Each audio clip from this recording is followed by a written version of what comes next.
exchange.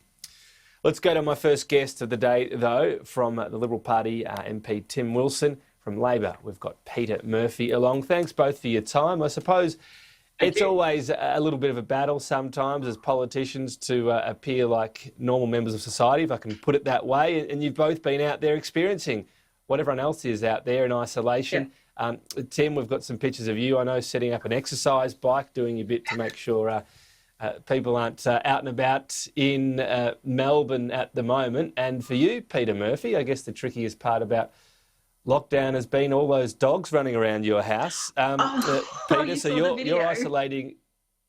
We did see the video. My there it husband's is. going to kill me now. So what's it been like, Peta? You're isolating in Canberra, in Melbourne, sorry, before heading to Canberra. In Melbourne, yeah, before heading to Canberra. So what's life been like there? Yeah, I'm in Frankston. Look, it's obviously we were in stage 4 before I went into self-quarantine, so there was only an hour a day exercise that each of us could take outside. I think the hardest hit has been the 2 puppies that you just saw on the video. They're 7 months old, Bert and Ernie, and they don't get their 2 hours of walking a day between myself and Rod. But I'm really keen to make it clear, whilst it's a little bit difficult for me to do my job, other people obviously have it so much harder than either Tim or I do right now, getting through isolation, homeschooling, having lost a job, dealing with mental health and disabilities. So I wouldn't want anyone to think that we're putting out any great complaints about what we have to do in order to represent our communities. Tim, for people that don't follow you on social media, in particular on Facebook, your favourite hashtag or saying is "the future is going to be awesome." I'm just wondering, surely it's not all that futuristic to be having to isolate and come physically to Parliament. Does this get your mind ticking about online capabilities for our federal Parliament?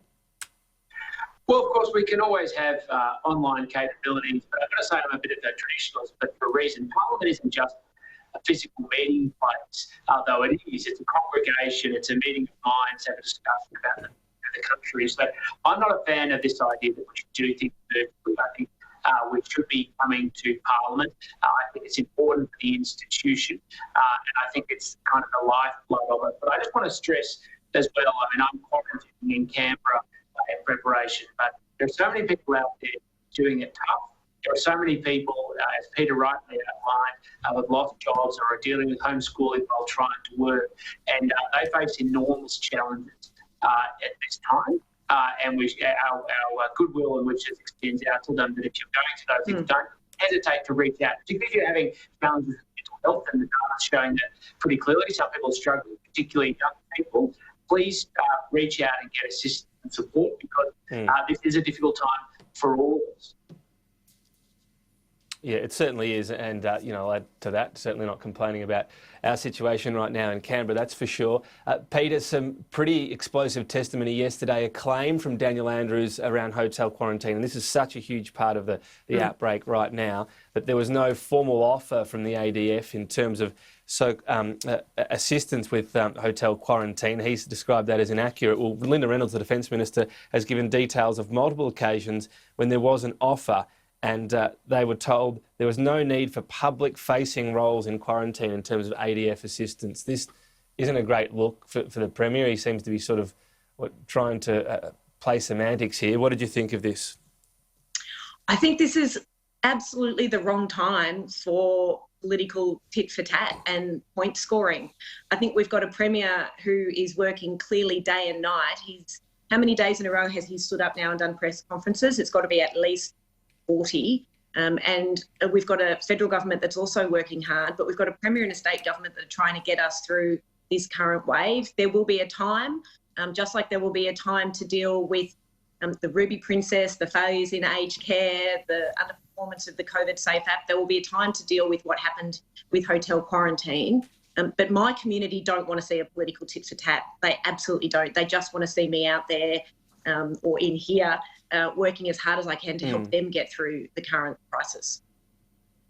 But doesn't that all fold into when he was giving answers yesterday to say, well, there wasn't a formal offer and then clarification coming from someone in the Victorian government, well, perhaps it went through the departments instead of straight to the Premier, that allows this whole political football game to continue?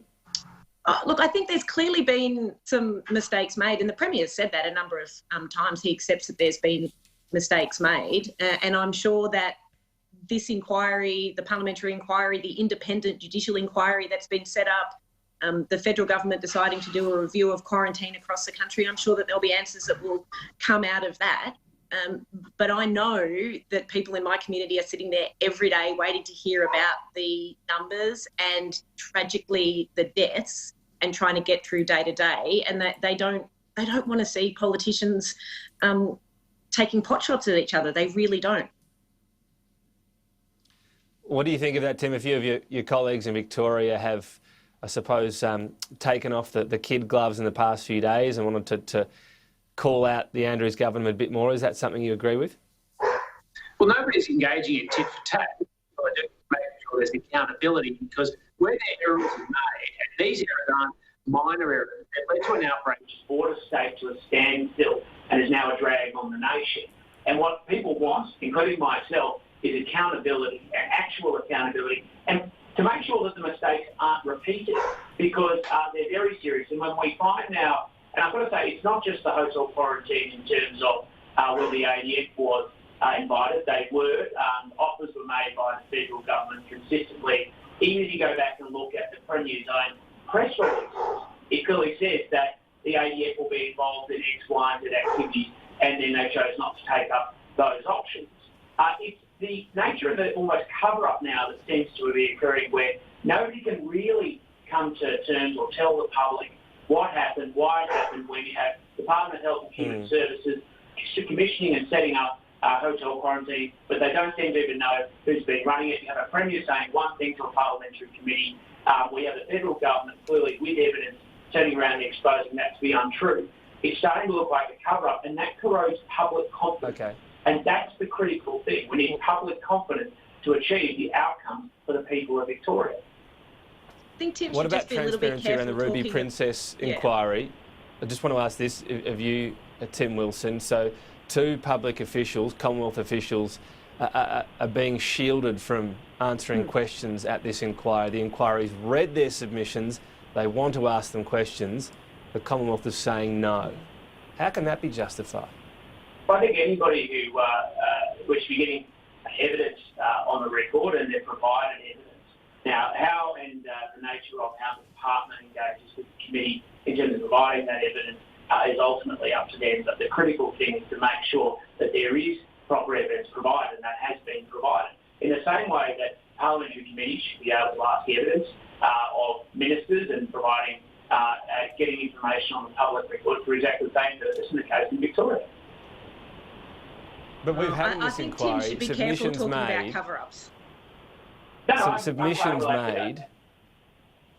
The two public officials have made the submissions. Crucial to this as well, one of them from the Federal Agriculture Department, for example, that seems to be crucial to this whole issue. Submissions made, the inquiry said, we want to ask you questions on the stand, and the answer is no. Surely you'd want more... You're talking about cover-ups on one side, Tim Wilson. Shouldn't these people be giving evidence in person? Well, no, I've said that evidence should be provided, and that's exactly what I believe in Victoria, and that's exactly what I believe in the case of New South Wales. Now, it's not actually that common that state and federal governments investigate each other. But what we know in this case is this was a Victorian government program run by the Victorian government. They refused assistance from the federal government, and the focus in the Victorian case is on the conduct of the Victorian Department of Human Services and the other government departments that have responsibility for this scheme, in the same way that in the case of the Ruby Princess in New South Wales, the New South Wales government has been able to be brought before an inquiry of a similar nature. All right. I'm still not quite sure why the people can't give evidence, but anyway. Peter, if I can ask you about a pretty disturbing report this morning, the Victorian Department of Health and Human Services refusing to take some people with COVID-19 at nursing homes that test positive to hospital. What's happening here? I mean, one of the accounts here is they're saying, what are they saving the beds for? This is what the beds are for. What do you make of this? Look, we are seeing so many disturbing reports coming out of the aged care system. And of course, we have to remember that we were seeing so many disturbing reports coming out of the aged care system before COVID. and that's why there's a Royal Commission.